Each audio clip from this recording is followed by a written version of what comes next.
63. 저는 나쁜 시어머니가 되지 않으려고 유튜브까지 보며 공부했습니다. 연락은 미리 할 것, 육아에 참견하지 말 것. 모든 규칙을 다 지켰죠. 그런데 아들 집 문이 열리자마자 며느리가 제 온몸에 뿌린 건 반가움이 아니라 차가운 소독약이었습니다. 그날 제 손엔 빈 반찬통과 시어머니 가이드라인이라는 문서 한 장이 들려 있었습니다. 저는 대체 그 집에 무엇이었을까요? 구독, 좋아요, 알림 설정은 무료이니 꼭 한 번씩 눌러주세요. 지금 어디서 듣고 계신지 댓글 남겨주시면 그곳으로 여러분을 위한 모든 행운과 행복이 깃들 겁니다. 자, 이제부터 오늘의 사연 시작합니다. 저는 오랫동안 그 말을 마음속에 새겨두고 살아왔습니다. 나쁜 시어머니가 되지 말자. 근데 이 다짐을 지키는 일이 이렇게까지 힘든 줄은 몰랐어요. 저는 그냥 평범한 63세 여자입니다. 평생을 살림하며 살았고 남편 뒷바라지에 아들 키우는데 세월을 다 보냈어요. 남들이 보기에는 그냥 동네 아주머니, 그냥 누군가의 엄마였겠지만 저는 그 역할이 부끄럽지 않았습니다. 오히려 자랑스러웠어요. 그런데 아들이 장가를 가고 나서부터 뭔가 조금씩 달라지기 시작했습니다. 처음에는 그냥 신혼이니까 그러려니 했어요.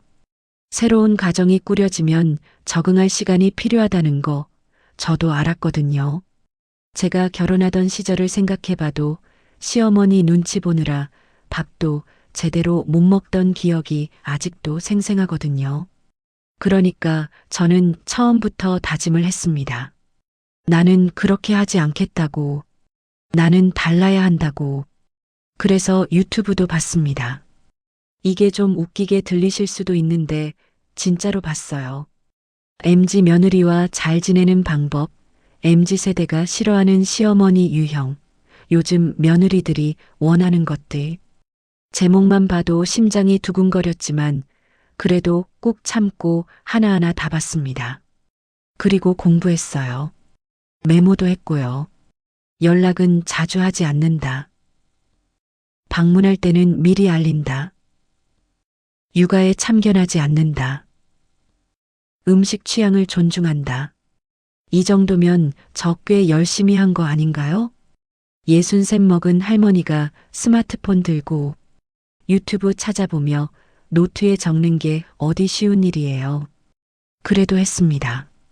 아들이 잘 됐으면 해서, 그 집이 행복했으면 해서, 반찬도 그냥 막 하지 않았어요. 며느리가 뭘 싫어하는지, 뭘 좋아하는지 아들한테 슬쩍슬쩍 물어봐서 목록을 만들었거든요. 멸치볶음은 짜다고 싫어하고, 잡채는 기름기가 많다고 부담스러워하고, 고구마는 좋아하지만 맵고 짠 건 입에 안 된다. 그걸 다 기억해서 반찬을 쌌습니다. 깨끗하게 씻어서 용기도 새 거로 사서 보자기에 곱게 싸서 그날도 그렇게 했어요. 날씨가 꽤 쌀쌀해졌던 날이었습니다. 가을이 다 가고 겨울이 슬금슬금 다가오는 그런 계절이었어요. 저는 아침 일찍 일어나서 어묵볶음을 하고 콩나물 무침을 하고 두부조림을 했습니다. 며느리가 좋아할 것들로만 골라서요. 싱겁지 않게, 그렇다고 너무 짜지 않게. 간 맞추는 데만 몇 번을 다시 했는지 몰라요. 반찬통에 담아서 아들 집 문 앞에 놓고 오려고 했습니다. 배를 누르는 것조차 미안한 마음이 드는 요즘이라 그냥 살짝 문 앞에 놓고 문자만 넣으려고 했어요. 엄마가 반찬 좀 해놨다. 문 앞에 있다. 이 정도면 충분히 조심스러운 거잖아요. 그런데 마침 아들이 출근하면서 문을 열고 나오다가 저를 마주쳤어요. 아들은 반갑게 웃으면서 엄마 어쩐 일이에요? 하고 물었고 저는 반찬 가져왔다고 들어가라고 했죠. 잠깐의 일이었습니다. 문 앞에서 아들이랑 두어 마디 나눈 게 전부였어요. 그런데 그날 오후에 며느리한테서 메시지가 왔습니다. 내용을 보는데 처음에는 눈이 멈춰버렸어요. 뭐라고 적혀 있었냐면 반찬통이 제대로 소독된 건지 모르겠다는 거예요. 가을이라 음식 상하기 쉬운 계절인데 위생 관리를 철저히 해주셨으면 좋겠다고. 그리고 마지막에 한 줄. 앞으로는 음식을 가져오시기 전에 미리 여쭤봐 주시면 좋겠다고. 처음에는 뭘 잘못 읽은 줄 알았습니다. 다시 읽었어요. 2번, 3번 같은 내용이었습니다.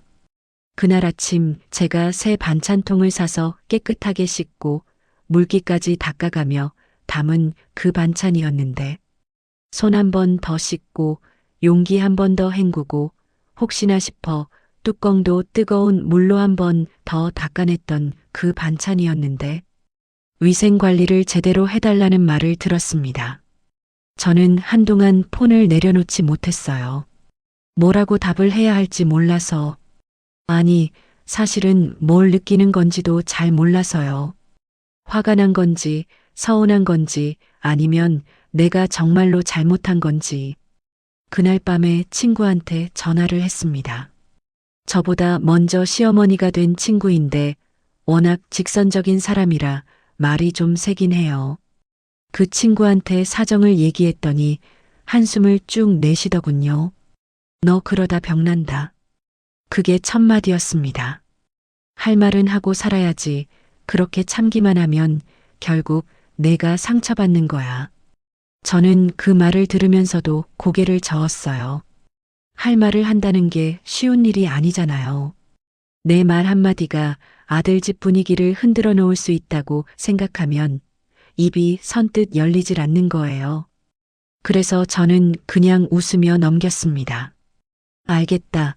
다음엔 미리 연락할게. 그렇게 답장을 보냈어요. 메시지를 보내고 나서 저는 한참 창밖을 바라봤습니다.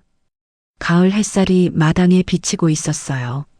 조용하고 따뜻하고 평화로워 보이는 풍경인데 마음속은 그렇지가 않더라고요. 무언가 꾹꾹 눌러 담기 시작한 첫날이었습니다. 나중에 돌이켜보면 아마 그날이 시작이었을 거예요. 참는 법을 다시 배우기 시작한 날. 아니, 좀 더 정확하게 말하면 참아야만 한다고 스스로를 설득하기 시작한 날. 저는 그때까지만 해도 몰랐습니다. 이게 시작에 불과하다는 걸. 그리고 제가 애쓰면 애쓸수록 뭔가 더 어긋나가고 있다는 사실도. 그날 밤 이불 속에 들어가서 오랫동안 잠을 이루지 못했습니다. 눈을 감으면 아까 메시지 내용이 자꾸 떠올랐거든요. 위생관리. 미리 여쭤봐 주세요. 63이 되어서 이런 소리를 들을 줄은 몰랐어요. 그렇다고 그 아이가 나쁜 사람이라는 건 아니에요. 그 아이 나름대로의 방식이 있고 기준이 있을 거라는 건 알아요. 다만 그 기준이 저를 조금씩 작아지게 만들고 있다는 걸 그때는 아직 제대로 인식하지 못했습니다. 그냥 내가 더 잘하면 된다고 생각했어요. 조금 더 신경 쓰고 조금 더 조심하고 조금 더 맞춰주면 괜찮아질 거라고. 사람이 참 그래요. 희망이 있으면 버티거든요. 저는 그 희망으로 그날 밤을 버텼습니다. 그리고 다음 날 아침 또 일어나서 밥을 먹고 집안일을 하고 평범한 하루를 보냈어요. 아무 일도 없었던 것처럼. 그런데 어딘가 한 구석이 조금 허전했습니다. 뭐랄까, 예전 같으면 기쁜 마음으로 했을 일들이 그날부터는 조심스럽게 느껴지기 시작했어요. 반찬을 하면서도 이걸 가져가도 될까 싶고, 전화를 하려다가도 이 시간에 연락하면 신뢰가 되지 않을까 싶고, 쿨한 시어머니가 되고 싶었는데 제가 된 건 눈치 보는 시어머니였습니다. 그게 같은 건지 다른 건지 그때는 잘 몰랐어요. 지금은 압니다. 완전히 다른 거라는 걸. 쿨하다는 건 스스로 여유가 있어서 넉넉하게 내주는 거잖아요.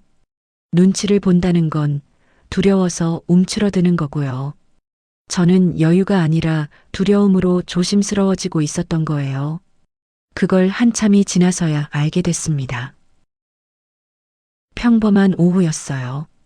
저는 거실 소파에 앉아서 텔레비전을 보고 있었는데 폰에 카카오톡 알림이 울렸습니다. 며느리한테서였어요. 보통은 며느리한테서 연락이 오면 잠깐 긴장을 하게 됩니다.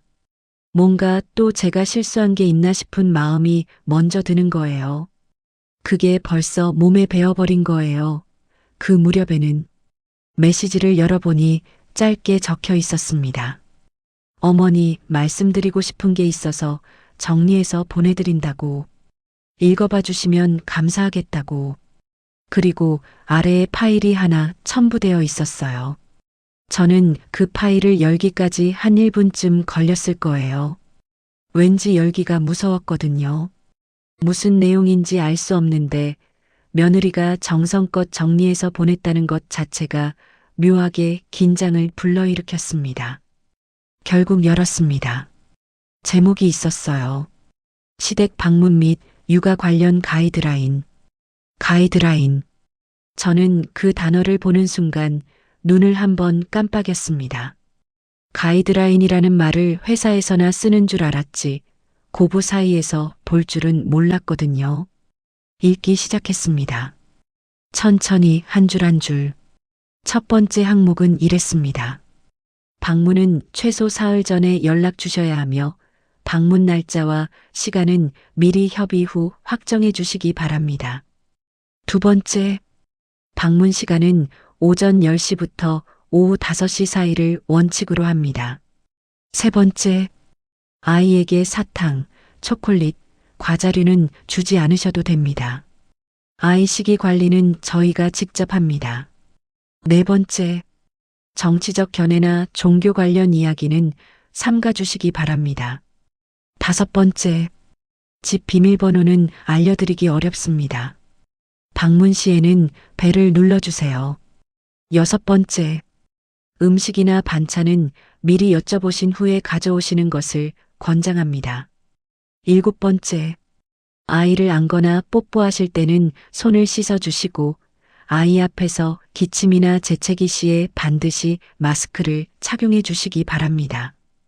여덟 번째, 아이 훈육 방식은 저희 방식을 따라 주시기 바랍니다. 어머니의 방식과 다를 수 있으나 통일성이 중요하다고 생각합니다. 아홉 번째, 방문 중 가사 도움은 필요하지 않습니다. 편하게 계시다 가세요. 열 번째, 이 사항들은 불편하게 하려는 것이 아니라 저희 가정의 생활 방식을 지켜드리고 싶어서입니다. 이해해 주시면 감사하겠습니다. 마지막 문장까지 다 읽고 나서 저는 한동안 폰을 그냥 손에 쥔 채로 있었습니다. 뭔가를 느끼고 있었는데 정확히 무엇인지 정리가 되질 않았어요. 서운함인지 황당함인지 아니면 또 내가 틀린 건지 하는 자책인지 복잡하게 엉켜서 풀리질 않았습니다. 제일 먼저 든 생각은 이거였어요. 나는 며느리 집에 손님으로 가는 건가? 아들이 사는 집이에요. 내 아들이요. 제가 품 안에서 키운 아이가 지금 살고 있는 집인데 저는 거기에 가려면 사흘 전에 연락을 넣어야 하고 오전 10시부터 오후 5시 사이에만 들어갈 수 있고 비밀번호는 알 수가 없고 손주한테 뽀뽀를 하기 전에는 손을 씻어야 한다. 이게 제가 되어야 할 모습이었나요? 한참을 멍하니 앉아 있다가 친구한테 전화를 했습니다. 지난번에도 말씀드린 그 친구요. 돌직구를 잘 날리는 친구. 전화를 받자마자 저는 아무 말 없이 그냥 파일을 카톡으로 넘겨줬어요. 읽어봐 하고. 잠시 후에 친구가 전화로 돌아왔는데 첫 마디가 이거였어요. 이게 며느리가 보낸 거야? 아니면 회사 복무 규정이야? 저는 그 말에 실소를 터뜨렸습니다. 웃기는데 웃기지가 않은 그런 웃음이었어요. 친구는 계속 말했어요. 너 이거 진짜로 다 따를 거야? 저는 잠시 생각했습니다. 그리고 말했어요. 따라야지 어떡해. 친구가 한동안 말이 없었습니다. 그러더니 한숨을 쉬었어요. 야, 너 언제까지 이럴 거야? 그 말이 어딘가 찔렸습니다. 하지만 저는 그때도 고집을 부렸어요. 아들 가정이 중요하니까. 내가 좀 불편해도 그게 다 잘 되는 거라고 생각하면 참을 수 있다고. 처음에는 다 낯선 거라고. 친구는 더 이상 뭐라 하지 않았어요. 그냥 알았어. 조심해 하고 전화를 끊었습니다. 저는 다시 그 파일을 열었어요. 처음부터 다시 읽었습니다. 이번에는 이해하려는 마음으로. 비밀번호를 안 알려주는 건 프라이버시를 지키고 싶어서겠지. 음식을 미리 물어보라는 건 시기 관리가 있어서겠지. 오전 10시부터 오후 5시. 이건 아이 낮잠 시간이나 생활 루틴 때문이겠지. 이렇게 하나씩 이유를 붙여가며 납득시키려 했어요. 다 맞는 말이야. 다 이유가 있는 말이야. 라고. 그리고 답장을 보냈습니다. 알겠다. 잘 지킬게. 보내고 나서 가슴이 좀 먹먹했습니다. 왜 먹먹한지 정확히 말로 표현하기가 어려운데 그냥 뭔가 눌린 느낌이었어요.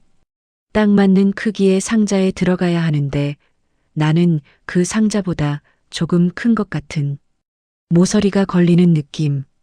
그날 밤에 아들한테서 전화가 왔습니다. 아들은 말했어요. 엄마, 소희가 보낸 거 읽었냐고. 좀 딱딱하게 느껴질 수 있는데 소희가 원래 그런 사람이라고. 회사 다닐 때부터 뭐든 정리해서 정해두는 걸 좋아하는 스타일이라고. 나쁜 뜻으로 보낸 게 아니니까 이해해달라고. 저는 아들한테도 말했습니다. 알겠다고. 이해한다고. 아들이 안도하는 기색이 목소리에서 느껴졌어요. 다행이다. 엄마 서운하지 않지 했거든요. 저는 서운하지 않다고 했습니다. 거짓말이었습니다. 아들은 착한 아이예요. 나쁜 아이가 아니에요.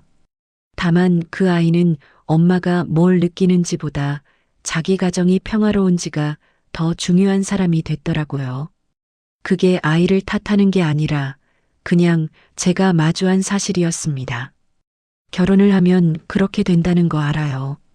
저도 결혼했을 때 친정 엄마보다 남편이 먼저였으니까. 그건 당연한 순서라는 거 알아요. 근데 머리로 아는 것과 가슴으로 받아들이는 건 다른 거잖아요. 전화를 끊고 나서 한참 앉아 있었습니다. 그 가이드라인 파일이 자꾸 머릿속에 맴돌았어요. 10개의 항목들이 하나하나 떠올랐습니다. 저는 생각했어요. 이걸 다 지키면 나는 어디까지 줄어드는 거지? 그 질문에 선뜻 답을 못했습니다. 며칠이 지났습니다. 저는 정말로 그 가이드라인을 지키기 시작했어요. 메모장에 항목들을 옮겨 적고 냉장고에 붙여놨습니다. 아들 집에 가고 싶을 때마다 그걸 봤어요. 사흘 전에 연락해야 한다. 오전 10시부터 오후 5시 사이. 음식은 미리 물어보고. 그렇게 지키면서 아이러니하게도 저는 점점 더 멀어지는 느낌이 들었습니다. 규칙을 지키면 가까워질 줄 알았는데 규칙이 생기니까 오히려 벽이 생겼어요. 절차가 생기면 감정이 사라진다는 걸 그때 처음 알았어요. 가고 싶다는 마음보다 가도 되나 확인하는 절차가 먼저 생기니까요. 손주 얼굴이 보고 싶다가도 먼저 날짜를 잡아야 하니까. 자연스러운 발걸음이 사라지고 예약된 방문만 남은 거예요.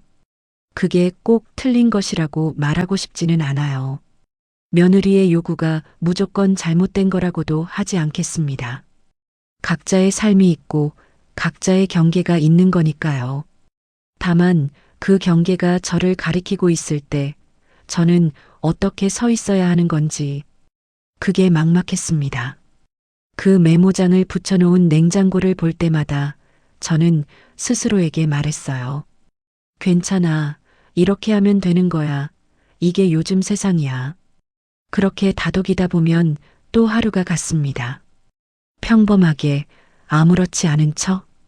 그런데 그 아무렇지 않은 척을 하는데도 사실 힘이 드는 거잖아요. 티 안 내는 것도 노력이고 참는 것도 에너지가 드는 거니까요. 그 에너지가 조금씩 조금씩 빠져나가고 있다는 걸 저는 그때는 몰랐습니다. 쌓이고 있었어요.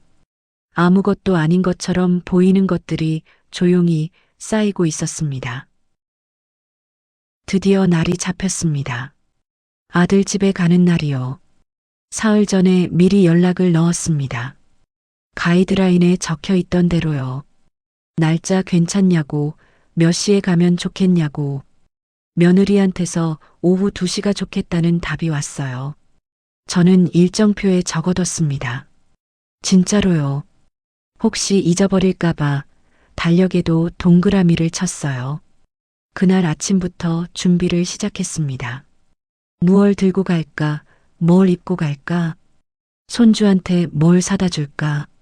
사탕은 안 되고, 초콜릿도 안 되고, 과자류는 가져오지 말라고 했으니까. 장난감은 어때? 책은 어때? 이것저것 생각하다가 결국 아이가 좋아할 만한 그림책 한 권을 샀습니다. 가볍고 색깔이 예쁜 거로요. 옷도 신경을 썼어요. 평소에는 그냥 편한 거 입으면 됐는데 그날은 괜히 이것저것 입어봤습니다. 며느리가 혹시라도 뭐라고 할 만한 게 없을까 싶어서 그렇게 이리저리 고르다가 면 소재 카디건을 골랐어요. 부드럽고 자극적이지 않고 누가 봐도 무난한 옷으로 손도 여러 번 씻었습니다. 가기 전에 한 번, 버스 타고 나서 또 한 번, 손주 안기 전에 또 씻어야 한다는 거 알고 있었지만 그래도 미리미리 깨끗하게 하고 싶었어요.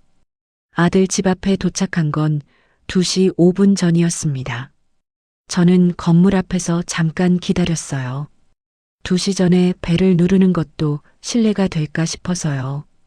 그 정도로 조심스러웠습니다. 그때는 2시가 되자마자 벨을 눌렀어요. 잠시 후에 문이 열렸습니다. 며느리가 나왔어요. 깔끔하게 차려입고 머리도 단정하게 묶고 미소를 짓고 있었는데 어딘가 형식적인 미소였습니다. 환영합니다. 라는 표정이 아니라 어서 오세요. 라는 표정이랄까요? 어머니 오셨어요. 저는 반갑게 인사를 했습니다. 왔다고 잘 있었냐고. 그런데 며느리가 현관에서 저를 들여보내기 전에 잠깐 손을 들었어요. 어머니, 잠깐만요. 그러더니 선반 위에서 뭔가를 꺼냈습니다. 스프레이였어요. 작은 분무기 같은 건데 라벨을 보니 항균 소독 스프레이라고 적혀 있었습니다. 요즘 아이 면역이 약해서요. 외출하고 오신 분들한테는 다 이렇게 하고 있어요. 며느리가 말하면서 제 옷 앞뒤로 스프레이를 뿌리기 시작했습니다. 저는 가만히 서 있었어요. 팔을 옆으로 벌리고 며느리가 뿌리는 대로요. 차가웠습니다. 스프레이액이 닿는 느낌이 차갑고 알코올 냄새가 났어요. 공기 중에 퍼지는 냄새가 얼얼했습니다. 며느리는 꼼꼼하게 뿌렸어요. 앞면, 뒷면, 소매 부분까지. 혹시 덜 된 곳이 있을까봐 다시 한번 훑어보는 것도 잊지 않았습니다. 저는 그 시간 동안 무슨 생각을 했을까요? 사실 잘 모르겠어요. 너무 많은 감정이 한꺼번에 와서 어떤 것도 정확하게 집어낼 수가 없었습니다. 당황스러움이 있었고요. 민망함도 있었어요. 그리고 뭔지 모르게 서늘한 느낌도 있었습니다. 사람을 이렇게 맞이하는 게 이게 정상적인 건가 하는 물음이 스쳐 지나갔지만 저는 그 물음을 얼른 눌러 담았어요. 이건 나쁜 게 아니야. 아이를 위한 거야. 요즘 젊은 부모들은 다 이렇게 한대. 그렇게 스스로를 달래면서 현관을 들어섰습니다. 집안은 깔끔했어요. 흠잡을 데 없이 정리정돈이 되어 있고 장난감도 정해진 자리에 있고 아이 물건들이 체계적으로 배치되어 있었습니다. 그리고 거실 한쪽에 손주가 있었어요. 아이를 보는 순간 저도 모르게 발걸음이 빨라졌습니다. 얼마 만에 보는 얼굴인지 동글동글하고 볼이 탱탱한 게 볼 때마다 이렇게 예쁜 애가 또 있나 싶어요. 가까이 다가가려는데 며느리가 말했습니다. 어머니, 손 먼저 씻으시겠어요? 저는 멈췄습니다. 아, 맞다. 씻어야 하지. 가이드라인에 있었어요. 아이를 안거나 뽀뽀하기 전에는 손을 씻으라고. 저는 화장실로 갔습니다. 손을 깨끗이 씻고 나왔어요. 수건으로 물기까지 닦고 이제 됐겠지 싶어서 다시 손주에게 다가갔습니다. 그런데 이번에는 며느리가 아이 곁에서 저를 바라보며 말했어요. 어머니, 저쪽에 앉으시겠어요? 저쪽이라는 게 아이 옆에 붙어 앉지 말고 맞은편 소파에 앉으라는 거였어요. 좀 떨어져서요. 제가 의아한 표정을 지었나 봐요. 며느리가 설명을 덧붙였습니다. 아이가 어른 옷에 닿으면 피부 트러블이 생겨서요. 소재 때문에요. 합성 섬유나 울 소재가 자극이 된다고 해서 저는 오늘 면 소재 카디건을 입고 왔다는 말이 목구멍까지 올라왔어요. 보드라운 면이라고 일부러 골라서 입고 온 거라고 그 말을 했을까요? 안 했습니다. 그냥 저쪽 소파에 가서 앉았어요. 손주와 나 사이에 거실 테이블이 하나 있었습니다. 아이는 엄마 곁에서 장난감을 가지고 놀고 있었고 저는 맞은편에서 그 모습을 바라봤어요. 멀리서 바라봤습니다. 손주가 저를 보더니 방긋 웃었어요. 아이가 웃으면 세상이 다 환해지는 것 같잖아요. 저도 모르게 웃음이 나왔습니다. 손을 흔들었어요. 아이가 손을 흔들었습니다. 그게 다였습니다. 안아보지 못했어요. 뽀뽀도 못했고요. 그냥 테이블 너머에서 손을 흔들고 웃어주는 게 전부였습니다. 조금 있다가 며느리가 차를 가져왔어요. 따뜻한 보리차였습니다. 정갈하게 컵에 담아서 드세요, 어머니. 저는 감사하다고 하고 받아들었습니다. 며느리는 옆에 앉더니 아이 이야기를 했어요. 요즘 이유식 뭘 먹이는지, 낮잠은 언제 자는지, 발달이 어떻다는지. 저는 고개를 끄덕이며 들었어요. 그 이야기들이 좋았습니다. 손주에 대한 이야기니까요. 다만 며느리가 이야기를 전달하는 방식이 꼭 보고서 같았어요. 감정보다 정보가 많은 그런 대화였습니다. 저는 중간에 한마디를 했어요. 할머니가 안아줘도 되냐고. 며느리가 잠깐 생각하는 것 같더니 말했습니다. 오늘은 아이가 낯을 좀 가리는 시기라서요. 좀 더 적응하면 그때 안아주시면 어떨까요? 낯을 가린다고. 방금 전에 저를 보고 방긋 웃으며 손을 흔든 그 아이가요. 저는 고개를 끄덕였습니다. 알겠다고. 그리고 다시 차를 마셨어요. 따뜻한 보리차가 넘어가는 게 어쩐지 씁쓸하게 느껴졌습니다. 시간이 얼마나 지났을까요? 아마 1시간 남짓이었을 거예요. 며느리가 슬쩍 시계를 봤습니다. 그 시선을 제가 놓치지 않았어요. 어머니, 오늘 아이 목욕 시간이 다 됐어서요. 그게 이제 가셔도 된다는 신호라는 걸 저는 알았습니다. 일어섰어요. 가방을 챙기고 가져온 그림책을 탁자 위에 놓으면서 말했습니다. 아이 줘도 되냐고. 며느리가 확인하듯 책 표지를 들여다봤어요. 안전 인증 받은 거죠? 저는 순간 뭐라고 해야 할지 몰랐습니다. 서점에서 아이 그림책 코너에서 골라온 거라고 그냥 그렇게 말했어요. 며느리가 책 뒷면을 보더니 조용히 내려놓았습니다. 일단 제가 나중에 확인해 볼게요. 저는 알겠다고 하고 현관으로 나갔습니다. 신발을 신는데 손주가 거실 쪽에서 저를 보며 빠이빠이 하고 손을 흔들었어요. 저는 그 짧은 몸짓에 가슴이 뭉클했습니다. 빠이빠이. 잘 있어. 할머니는 간다. 문이 닫혔습니다. 저는 복도에 혼자 서 있었어요. 엘리베이터를 기다리면서 가만히 오늘 있었던 일들을 되짚어 봤습니다. 현관에서 소독 스프레이를 맞은 것, 소파에 멀리 앉으라는 말을 들은 것, 손주를 안지 못한 것, 그림책이 안전 인증이 있냐는 질문을 받은 것. 하나하나 떠올리다 보니 오늘 제가 어떤 사람으로 그 집에 있었던 건지 싶었습니다. 조심해야 할 사람, 멀리 있어야 할 사람, 확인이 필요한 사람, 그런 사람이었던 것 같았어요. 엘리베이터가 도착했습니다. 저는 탔어요. 버튼을 누르면서 문득 생각했습니다. 나는 오늘 무엇 때문에 왔던 걸까? 손주가 보고 싶어서, 아들네 집 분위기가 좋았으면 해서, 잘해보고 싶어서, 다 맞는 말인데 막상 집으로 돌아가는 발걸음이 왜 이렇게 가볍지 않은지. 버스를 탔습니다. 창가 자리에 앉아서 바깥을 바라봤어요. 가을거리가 스쳐 지나갔습니다. 가방 안에서 손을 꺼내다가 아직도 알코올 냄새가 옷에 배어 있다는 걸 알았습니다. 현관에서 맞은 소독 스프레이 냄새요. 저는 코트 소매를 살짝 들어 올려 냄새를 맡아봤어요. 맞았습니다. 여전히 알싸한 냄새가 났습니다. 창밖을 다시 바라봤어요. 솔직히 말씀드리면 그날 버스 안에서 울 뻔했습니다. 정확히는 눈물이 나오려고 하는 걸 꾹 눌렀어요. 버스 안에서 우는 건 좀 그렇잖아요. 대신 속으로 생각했습니다. 나는 며느리가 나쁜 사람이라고 생각하지 않는다. 다만 오늘 나는 그 집에서 환영받지 못했다. 손님보다도 못한 대우를 받았다. 그 두 가지 생각이 동시에 드는 게 이상한 게 아니에요. 사람이 나쁘지 않아도 나를 힘들게 할 수 있거든요. 그건 별개의 문제입니다. 집에 도착했습니다. 현관문을 열고 들어서니 익숙한 냄새가 났어요.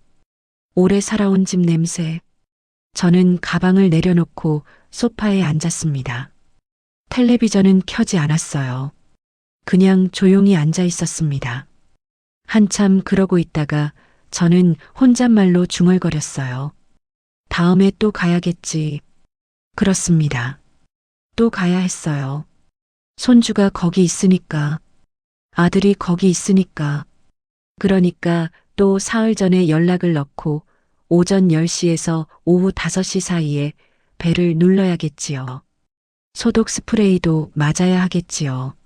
멀찍이 소파에 앉아서 손주를 바라봐야 하겠지요. 그래도 가야 한다고 생각했습니다. 그 마음이 제 안에 있는 한 저는 버틸 수 있을 것 같았어요.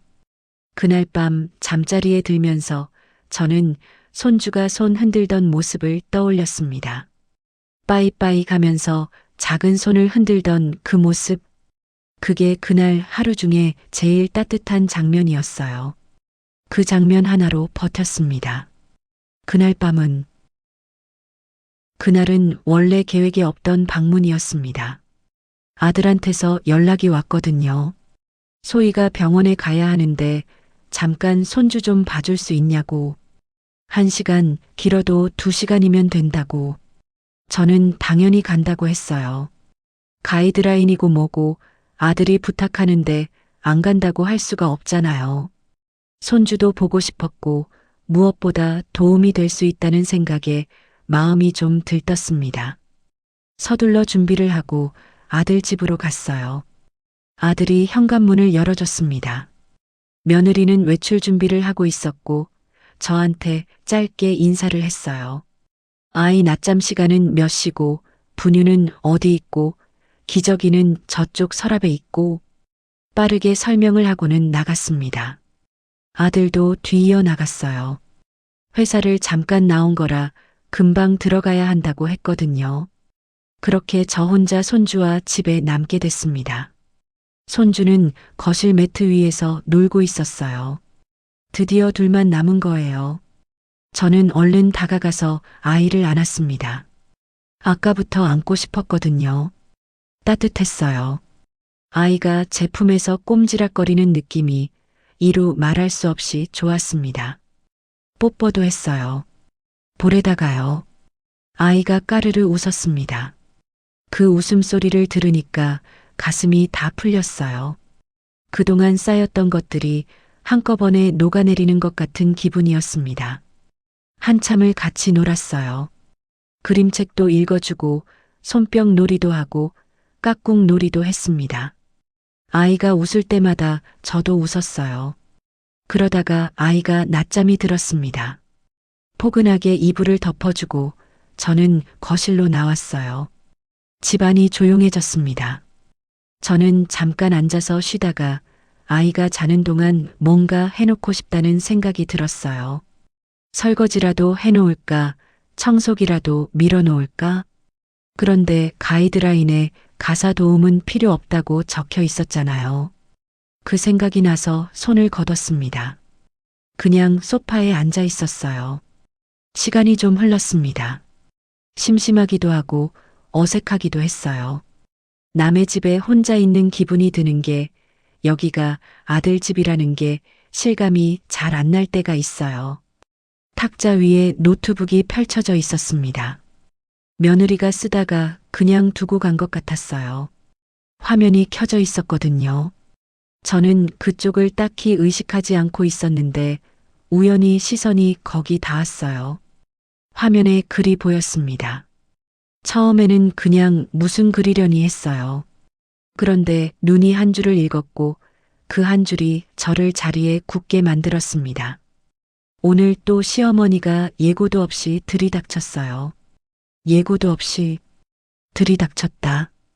저는 일어나서 가면 됐습니다. 보면 안 되는 거라는 걸 알았으니까요.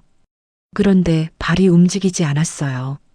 손이 먼저 움직였습니다. 자기도 모르게 화면에 가까이 다가간 거예요. 맘카페였습니다. 어디선가 들어본 이름의 카페였는데 며느리가 거기에 글을 올리고 있었어요. 제목이 있었습니다. 무식한 시어머니 때문에 미치겠어요. 가슴이 내려앉았습니다. 그러면서도 눈이 글을 따라가고 있었어요. 며느리가 쓴 글이었습니다. 분명히 며느리였어요.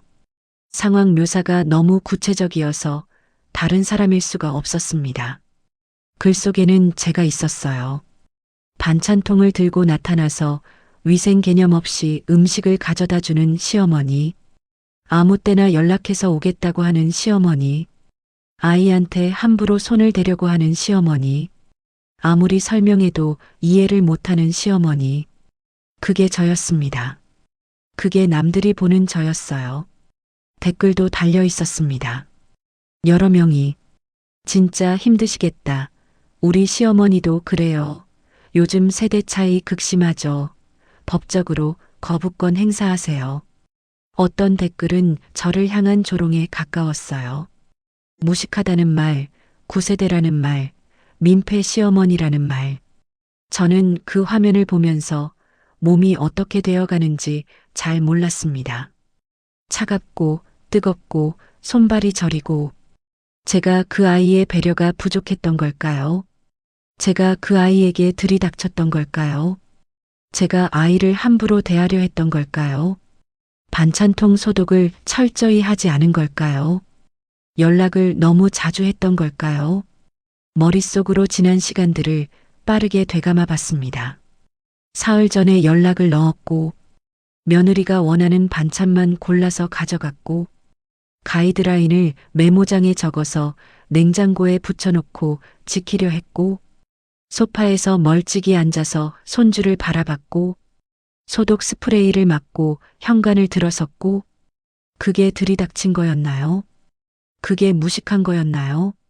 저는 자리에 서서 한동안 움직이지 못했습니다. 얼마나 그렇게 서 있었을까요? 안방에서 아이 뒤척이는 소리가 들렸어요. 그 소리에 정신이 들었습니다. 저는 노트북에서 눈을 뗐어요. 그리고 소파로 돌아와서 앉았습니다. 손이 떨리고 있었어요. 감추려고 무릎 위에 올려놨는데 그래도 떨렸습니다. 참으려고 했어요. 울면 안 된다고. 아이가 일어나면 웃는 얼굴을 보여줘야 한다고. 꾹 눌렀습니다. 눈물이 올라오려는 걸 깊이 숨을 들이쉬고 눌렀어요. 잠시 후에 며느리가 돌아왔습니다. 현관문이 열리는 소리에 저는 얼른 표정을 정리했어요. 아무렇지 않은 척. 며느리가 들어오면서 아이 어떠냐고 물었습니다. 잘 잤다고, 지금 안에서 막 일어나려나 보다고 했어요. 며느리가 고맙다고 했습니다. 수고하셨다고. 저는 괜찮다고 했어요. 손주 보는 게 즐거웠다고. 그 말은 거짓말이 아니었습니다. 손주랑 논 시간은 진짜로 즐거웠으니까요. 다만 그 외의 것들은 즐겁지 않았습니다. 저는 가방을 챙겨서 일어났어요. 며느리가 문까지 배웅을 해줬습니다. 조심히 가시라고. 저는 고개를 끄덕이고 나왔어요. 이번에는 엘리베이터 버튼을 누르면서 눈물이 나왔습니다. 막으려고 했는데 이번에는 안 됐어요. 그냥 흘렀습니다. 소리 없이요. 엘리베이터 문이 열릴 때까지 그냥 조용히 흘렸습니다. 문이 열리니까 얼른 눈물을 닦았어요. 안에 다른 분이 계셔서요. 내리면서 인사를 드리고 건물 밖으로 나왔습니다. 바람이 불었어요. 차가운 바람이었습니다. 저는 잠깐 그 자리에 서서 하늘을 봤어요. 구름이 빠르게 움직이고 있었습니다. 무식한 시어머니. 그 단어가 머릿속에서 떠나질 않았어요. 나는 정말 무식한 걸까요? 내가 한 일들이 정말 그렇게 불쾌한 것들이었을까요? 확신이 없어졌습니다. 내 기억 속에서는 최선을 다했는데 그 아이의 기억 속에서는 민폐였으니 같은 일을 두고 이렇게 다르게 느낄 수 있다는 게 새삼 무서웠습니다. 걸으면서 생각했어요. 내가 지금 이 사실을 어떻게 해야 하나? 며느리한테 봤다고 말해야 하나? 아들한테 알려야 하나? 아니면 그냥 모른 척 해야 하나? 말하면 어떻게 될까요? 며느리는 당황하겠지요. 그리고 화가 날 수도 있겠지요. 자기 사생활을 침범했다고. 아들은 또 중간에서 힘들어하겠지요. 엄마가 또 왜 그러냐고. 결국 제가 나쁜 사람이 되는 거예요. 열어보지 말았어야 할 걸 봤다고. 저는 집으로 돌아오는 내내 그 생각을 했습니다. 말할 수도 없고 모른 척하기도 어렵고 아는데 모른 척하는 것. 그게 어쩌면 가장 힘든 일일 수도 있다는 걸 그날 처음 알았습니다. 집에 들어와서 옷도 안 갈아입고 소파에 앉았어요. 한참 동안 아무것도 하지 않았습니다. 그러다가 친구한테 전화를 했어요. 이번에는 내용을 다 말했습니다. 노트북 화면에서 본 것들을 제목에서부터 댓글까지. 친구가 듣더니 한동안 아무 말이 없었습니다. 그러더니 말했어요. 그 아이가 진심으로 그렇게 생각하는 거야. 저는 알고 있었지만 그 말을 들으니 또 달랐습니다.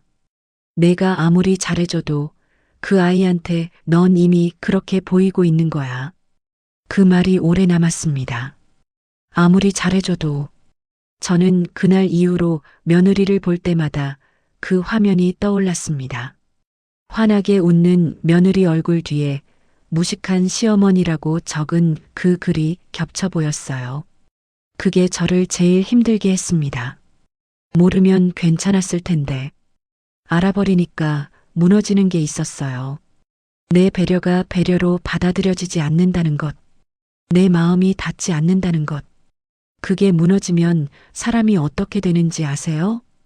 억지로 유지하던 균형이 조금씩 흔들리기 시작합니다. 아직 쓰러지지는 않았어요. 그래도 흔들리기 시작했습니다. 새벽 4시에 일어났습니다. 알람을 맞춰놓은 것도 아니었는데 눈이 그냥 떠졌어요. 그런 날이 있잖아요. 몸이 먼저 알고 일어나는 날. 그날이 그런 날이었습니다. 이불을 걷고 일어나서 부엌으로 갔어요. 냉동실에서 사골을 꺼냈습니다. 며칠 전부터 사다 놓은 거였어요. 정육점 아저씨한테 부탁해서 좋은 것으로 골라달라고 한 거였거든요. 물에 담가서 핏물을 빼기 시작했습니다. 새벽 부엌은 조용해요. 냉장고 돌아가는 소리, 물 흐르는 소리, 그것만 들리는 시간. 저는 그 조용한 시간이 싫지 않았습니다. 오히려 뭔가를 만들 때는 이 시간이 제일 좋아요. 생각도 많아지고 마음도 차분해지고 핏물을 빼고 나서 솥에 물을 넣고 불을 올렸습니다. 처음 한 번은 끓였다가 물을 버려요. 잡내를 없애는 거거든요. 그렇게 한 번 씻어낸 다음에 다시 깨끗한 물을 붓고 본격적으로 끓이기 시작했습니다. 불은 세게 하면 안 돼요. 처음에만 좀 세게 하다가 뽀얗게 우러나오기 시작하면 불을 줄여야 합니다. 그렇게 오래오래 천천히 끓여야 진짜 곰탕이 되는 거예요. 저는 솥 앞에 앉아서 그 과정을 지켜봤습니다. 뿌연 국물이 하얗게 바뀌기 시작하는 걸 보면서 자꾸 아들 생각이 났어요. 이 아이가 어릴 때 몸이 좀 약했거든요. 감기도 잘 걸리고 밥도 잘 못 먹던 아이. 그때마다 제가 곰탕을 끓여줬습니다. 사골 국물 먹이면 힘이 난다고 일어나서 한 그릇 먹어봐라 하면서 아들이 국물 한 모금 마시고 눈을 반짝이던 게 아직도 생각나요. 맛있다고, 엄마 최고라고. 그때는 당연한 일이었는데 지금은 그 당연함이 다 어디로 갔는지 국물이 점점 더 뽀얗게 우러났습니다. 저는 중간중간 기름을 걷어냈어요. 깨끗하게 맑게. 먹는 사람이 부담스럽지 않게. 손주 생각도 했습니다. 아직 어려서 곰탕은 못 먹겠지만 나중에 크면 먹을 수 있잖아요. 이 아이도 나중에 할머니 곰탕 먹고 힘내줬으면 좋겠다고. 그런 생각을 하면서 오전 내내 끓였습니다. 점심 무렵이 되니까 국물이 제대로 우러났어요. 고소한 냄새가 집안에 가득 찼습니다. 간을 보니까 딱 좋았어요. 짜지 않고 담백하고 깊은 맛이 나는 예쁜 용기에 담았습니다. 식혀서 기름을 한 번 더 걷어낸 다음에 국물이랑 고기를 나눠서 담았어요. 뚜껑을 닫고 보자기에 쌌습니다. 아들한테 연락을 했어요. 곰탕 끓였는데 갖다 줘도 되냐고. 잠시 후에 답이 왔습니다. 오라고. 소희도 괜찮다고 했다고. 저는 보자기를 들고 나섰습니다. 발걸음이 가벼웠어요. 오랜만에 뭔가를 제대로 해줄 수 있다는 기분. 받아줄 것 같다는 기분. 그 기분이 좋았습니다. 아들 집에 도착했을 때 며느리가 문을 열어줬습니다. 저는 웃으며 인사를 했어요. 보자기를 내밀면서 말했습니다. 새벽부터 끓인 사골 곰탕이라고 며칠 먹을 수 있게 넉넉히 했다고. 며느리가 용기를 받아들었어요. 그리고 뚜껑을 열어봤습니다. 뽀얀 국물이 보였겠지요. 냄새도 났겠지요. 저는 며느리가 좋아할 거라고 생각했어요. 반찬은 입맛에 안 맞을 수 있어도 사골 곰탕은 다들 좋아하잖아요. 몸에 좋은 건 누구나 알고. 그런데 며느리가 뚜껑을 닫았습니다. 그리고 저를 봤어요. 어머니. 부르는 목소리가 조금 달랐습니다. 평소보다 더 단호한 느낌이 있었어요. 이런 고지방 음식은 아이 소화 기능에 치명적이에요. 저는 순간 무슨 말인지 이해를 못했습니다. 고지방, 아이 소화, 치명적. 그러니까 이게 아이한테 주려고 가져온 게 아니라고. 어른들이 먹으라고 가져온 거라고. 그 말이 목구멍까지 올라왔는데 채 나오기도 전에 며느리가 계속 말했습니다. 아이가 어른이 먹는 음식 냄새에도 영향을 받거든요. 사골은 특히 냄새가 강하게 나는 음식이라서요. 냄새에도 영향을 받는다. 저는 그 말을 들으면서 어딘가가 조용히 무너지는 느낌이 들었습니다. 새벽 4시부터 핏물 빼고 잡내 제거하고 기름 걷어내고 오전 내내 불 앞에 앉아서 그 시간들이 그 말 앞에서 다 사라지는 것 같았어요. 그리고 며느리가 움직였습니다. 용기를 들고 부엌으로 갔어요. 저는 뭔가 이상한 예감이 들어서 따라갔습니다. 며느리가 개수대 앞에 섰어요. 뚜껑을 열었습니다. 그리고 국물을 쏟아냈습니다. 싱크대로요. 뽀얀 국물이, 새벽부터 끓인 그 국물이 줄기를 이루며 흘러내렸습니다. 저는 그 광경을 보면서 아무 말도 못했습니다. 소리도 못 냈어요. 그냥 서서 봤습니다. 국물이 다 내려가고 며느리가 고기도 덜어냈어요. 용기를 물로 헹궈서 건넸습니다. 어머니, 다음엔 미리 여쭤봐 주세요. 제가 괜찮다고 하면 가져오시고요. 저는 그 말을 들으면서 손에 들린 빈 용기를 내려다봤습니다. 아까까지 곰탕이 가득 담겨 있던 용기, 이제는 텅 빈 용기. 참으려고 했습니다. 여기서 울거나 화를 내면 안 된다고, 내가 또 잘못한 게 있을 수 있다고, 며느리가 이유가 있어서 한 거라고, 그렇게 스스로한테 말하면서 꾹 눌렀어요. 알겠다. 그게 제가 한 말이었습니다. 세 글자. 그리고 돌아섰어요. 거실을 가로질러서 현관으로 나왔습니다. 신발을 신는데 손이 잘 안 됐어요. 손이 떨렸거든요. 문을 닫고 나왔습니다. 복도에 서서 잠깐 눈을 감았어요. 눈을 감으니까 더 선명하게 보였습니다. 국물이 흘러내리던 것, 싱크대로 사라지던 것, 새벽 4시에 일어나서 핏물을 빼던 것, 솥 앞에 앉아서 불을 조절하던 것, 기름을 걷어내던 것, 아들 어린 때 생각하던 것, 손주 나중에 크면 먹여줄 수 있겠다 싶었던 것, 그게 다 그 싱크대로 흘러갔습니다. 엘리베이터를 탔어요. 문이 닫히고 아래로 내려가는 동안 저는 그 빈 용기를 가슴에 안고 있었습니다. 뭔가 이상한 게 느껴졌어요. 지금까지와는 다른 감각. 처음에 소독 스프레이를 맞았을 때는 당황했습니다. 가이드라인 문서를 받았을 때는 서운했어요. 맘카페 글을 봤을 때는 무너졌고요. 그런데 이번에는 달랐습니다. 뭔가가 끊어지는 느낌이었어요. 실이 있으면 잡아당겨도 어느 정도까지는 버텨요. 그런데 한계를 넘어서면 끊어지잖아요. 소리도 없이 그냥 툭. 그런 느낌이었습니다. 집으로 돌아오는 길에 아무 생각도 안 하려고 했어요. 그냥 걸었습니다. 발이 움직이는 대로 집에 도착했습니다. 현관에 들어서서 신발을 벗고 빈 용기를 부엌에 내려놨어요. 그리고 의자에 앉았습니다. 한동안 그냥 앉아 있었어요. 창밖으로 오후 햇살이 들어오고 있었습니다. 따뜻한 빛이었는데 저는 그 빛이 잘 느껴지지 않았어요.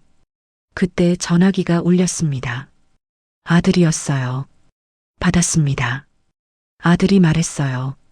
엄마, 소희가 아이 때문에 예민한 거니까 너무 서운하게 생각하지 말라고. 자기도 아내한테 얘기해 보겠다고. 엄마가 정성껏 만들어 온 거 아는데 이해해 달라고. 저는 들으면서 아무 말도 안 했어요. 아들이 엄마 하고 불렀습니다. 그때 제 입에서 이런 말이 나왔습니다. 알겠어, 됐어, 됐어. 그 말을 하면서 저도 좀 놀랐습니다. 알겠다고만 하던 제가 됐어를 했거든요. 아들이 잠깐 말이 없었어요.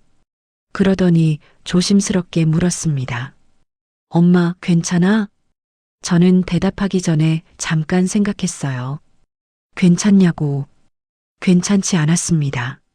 하나도 괜찮지 않았어요. 그런데 괜찮지 않다고 말하면 어떻게 되는 건지도 몰랐어요. 그래서 그냥 말했습니다. 응, 괜찮아. 아들이 다행이라고 했어요. 나중에 밥 한번 같이 먹자고. 전화가 끊겼습니다. 저는 전화기를 탁자 위에 내려놨어요. 부엌 쪽을 봤습니다. 싱크대가 보였습니다. 오늘 며느리 집 싱크대에서 흘러내리던 국물이 자꾸 거기에 겹쳐 보였어요. 저는 자리에서 일어났습니다. 그리고 솥을 꺼냈어요. 새로 끓일 수 있는 사골이 냉동실에 한 덩이 더 있었거든요. 꺼냈다가 다시 넣었습니다. 지금은 아니다 싶었어요. 지금은 아무것도 하고 싶지 않았습니다. 그날 처음으로 저 스스로한테 솔직하게 인정했어요. 나는 지쳤다. 쿨한 시어머니가 되려고 했고, 가이드라인을 따르려고 했고, 맞춰주려고 했고, 참으려고 했는데, 지쳤습니다. 그게 나쁜 말이 아니에요. 사람이 지치는 건 자연스러운 거잖아요. 한계가 있는 거잖아요. 다만 지쳤다는 걸 인정하는데 이렇게 오래 걸린 게 좀 안쓰럽긴 했습니다. 나 자신한테 저녁을 먹지 않았어요. 입맛이 없었거든요. 그냥 따뜻한 물 한 잔 마시고 일찍 누웠습니다. 천장을 보면서 생각했어요. 내일은 어떻게 해야 하나? 모레는, 그 다음 주는 계속 이렇게 살아야 하는 건가? 그 물음에 답이 없었습니다. 잠을 자려고 했는데 잠이 안 왔어요. 뒤척이다가 새벽이 됐습니다. 그때 제가 결심한 게 있어요. 더 잘하려고 하는 건 이제 그만해야겠다고. 잘하려고 할수록 어긋나고 있으니까. 그 대신 제가 어떤 사람인지 그게 뭔지를 먼저 좀 생각해 봐야겠다고. 사실 그동안 저는 며느리한테 맞추느라 내가 뭘 원하는지를 거의 생각 안 했거든요. 나는 무엇을 원하는 사람인가? 나는 어떻게 대접받아야 하는 사람인가? 그런 질문을 나한테 해본 적이 없었던 것 같아요. 오랫동안 새벽빛이 창문으로 들어오기 시작할 무렵에 저는 눈을 감았습니다. 그리고 잠이 들었어요. 그날 아침에는 좀 이상했습니다. 잠에서 깼는데 일어나고 싶지 않았어요. 보통은 눈이 뜨이면 바로 일어나거든요. 밥도 챙겨야 하고 집안일도 해야 하고 뭔가를 해야 한다는 생각이 먼저 드니까요. 그런데 그날은 그냥 누워 있었습니다. 천장을 보면서 아무것도 하고 싶지 않은 그 기분을 그냥 내버려뒀어요. 얼마나 그렇게 누워 있었을까요? 1시간쯤 됐을 거예요. 그러다가 아들한테서 연락이 왔습니다. 엄마, 오늘 소희가 외근이 있어서 늦는다고. 아이 좀 봐줄 수 있냐고. 저는 잠깐 폰을 들고 멍하니 있었어요. 예전 같으면 당연히 간다고 했겠지요. 얼른 일어나서 준비하고 뭐라도 들고 갔겠지요. 그런데 그날은 달랐습니다. 손가락이 잘 안 움직였어요. 답장을 해야 하는데 뭐라고 써야 할지 모르겠는 거예요. 결국 썼습니다. 오늘은 몸이 좀 안 좋다고. 미안하다고. 거짓말이 아니었어요. 몸이 안 좋았으니까요. 마음이 안 좋아서 몸도 안 좋은 거였지만 그것도 몸이 안 좋은 거잖아요. 아들이 알겠다고 답했습니다. 걱정된다고 쉬라고. 저는 폰을 내려놓고 다시 누웠습니다. 그러면서 생각했어요. 나는 지금 뭘 하고 있는 걸까? 그동안 제가 해온 것들이 머릿속에 펼쳐졌어요. 새벽에 일어나서 반찬했던 것, 가이드라인 항목들을 냉장고에 붙여놓고 외웠던 것, 소독 스프레이를 맞으면서도 웃었던 것, 멀리 소파에 앉아서 손주를 바라봤던 것, 곰탕이 싱크대로 흘러내리는 걸 보면서 알겠다고 했던 것, 하나하나 떠올리다 보니까 어딘가 이상한 게 느껴졌습니다. 이게 다 내가 선택해서 한 건데 왜 이렇게 억울한 기분이 드는 걸까요? 선택했으면 억울하면 안 되는 거잖아요. 스스로 한 건데. 그런데 억울했습니다. 분명히 억울했어요. 그 억울함의 정체가 뭔지를 한참 생각했어요. 그리고 알게 됐습니다. 억울한 건 선택해서 한 게 아니었기 때문이에요. 선택하지 않으면 안 되는 상황이었으니까 한 거였거든요. 아들 가정이 깨질까봐, 내가 나쁜 시어머니가 될까봐, 며느리가 나를 싫어할까봐, 두려움으로 한 행동들이었습니다. 그게 선택처럼 보였던 거고요. 두려움으로 한 행동은 아무리 많이 해도 마음이 안 차요. 오히려 비워지거든요. 그게 그동안 제가 이상하게 피곤했던 이유였습니다. 그 생각을 하고 나서 저는 자리에서 일어났어요. 부엌에 가서 물을 끓였습니다. 차를 한 잔 마시면서 창밖을 봤어요. 날씨가 흐렸습니다. 구름이 잔뜩 낀 날. 저는 그날 결심했어요. 오늘 아들 집에 가겠다고. 손주를 보러 가는 게 아니라 제 짐을 가지러 가는 거였습니다. 사실 그 집에 제 물건이 좀 있었거든요. 손주 볼 때 쓰는 앞치마도 있고 두고 온 반찬통도 몇 개 있었고 별거 아닌 것들이지만 그래도 제 물건이었어요. 차를 다 마시고 나서 전화를 했습니다. 아들한테요. 잠깐 들러도 되냐고. 몸은 좀 괜찮아졌다고. 아들이 물론이라고 했습니다. 오라고.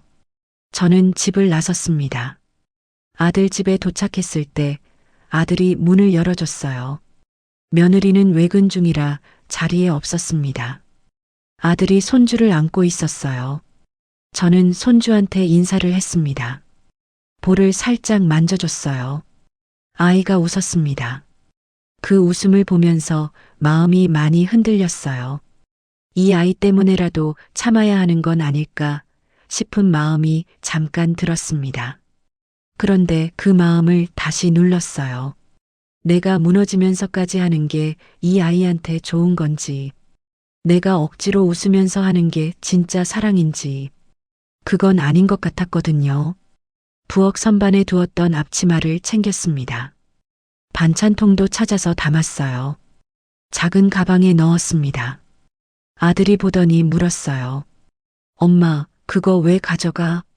저는 뭐라고 해야 할지 잠깐 생각했습니다. 그냥 솔직하게 말했어요. 그냥 가져가야 할 것 같아서. 아들이 눈치를 챘는지 표정이 바뀌었습니다. 엄마 하고 불렀어요. 저는 가방을 들면서 말했습니다. 나 좀 쉬어야 할 것 같아. 아들이 무슨 말인지 아는 것 같으면서도 모르는 것 같은 표정을 지었어요. 쉬라니 무슨 뜻이야? 저는 대답하는 대신 손주한테 손을 흔들었습니다. 잘 있어 하고. 그리고 현관으로 나왔어요. 아들이 따라 나오면서 엄마 엄마 하고 불렀습니다. 저는 신발을 신으면서 말했어요. 나중에 연락할게. 문을 닫았습니다. 복도에 나와서 걸었어요. 엘리베이터를 기다리는 동안 아들이 문을 열고 나올 것 같았는데 안 나왔습니다. 엘리베이터를 타고 내려왔어요. 건물을 나서는데 바람이 불었습니다. 차가운 바람이었는데 이상하게 시원했어요. 집으로 돌아왔습니다. 들어오자마자 제일 먼저 한 게 뭔지 아세요? 폰을 껐습니다. 그냥 꺼버렸어요. 전원 버튼을 길게 눌러서 완전히 꺼버렸습니다. 그게 그렇게 해방감이 될 줄 몰랐어요. 작은 기계 하나를 껐는데 뭔가 커다란 것에서 벗어난 것 같은 기분이 들었습니다. 소파에 앉았습니다. 조용했어요. 집안이 아주 조용했어요. 그 조용함이 처음에는 좀 어색했는데 조금 있으니까 좋았습니다. 이 조용함이 내 것이라는 게 느껴졌거든요. 한동안 그냥 앉아 있었어요. 아무것도 하지 않았습니다. 반찬을 해야겠다는 생각도 안 했고, 누구한테 연락을 해야 한다는 생각도 안 했고, 뭔가를 가져다 줘야겠다는 생각도 안 했습니다. 그냥 앉아 있었어요. 그러면서 생각했습니다. 나는 언제부터 이렇게 됐을까? 아들이 장가가기 전에는 이러지 않았거든요. 원하는 대로 반찬을 했고, 보고 싶으면 찾아갔고, 가고 싶을 때 갔습니다. 당연한 거라고 생각했어요. 그게 언제부터 이렇게 조심스러워졌는지 조금씩이었어요. 한 번에 이렇게 된 게 아니라 조금씩 조금씩 가이드라인 한 항목, 또 한 항목, 조심 하나, 또 하나, 참을 하나, 또 하나. 그게 쌓이다 보니까 지금이 됐더라고요. 저는 그날 선언했습니다. 혼자서 누구한테 말하는 것도 아니고 그냥 제 마음속으로 더 이상 쿨한 척하지 않겠다고. 쿨한 척이라고 했지 쿨한 것이 아니에요. 저는 쿨한 게 아니었거든요. 그냥 쿨한 척을 하고 있었던 거였습니다. 참으면서 웃고 아프면서 괜찮다 하고 억울하면서 알겠다 하는 게 쿨한 게 아니잖아요. 그리고 그동안 제가 해온 것들을 중단하겠다고. 반찬, 간식, 급할 때 손주 돌봄, 연락이 오면 무조건 달려가는 것, 뭔가를 들고 가야 한다는 강박, 맞춰주려는 노력, 눈치 보는 것, 이 모든 것들을요.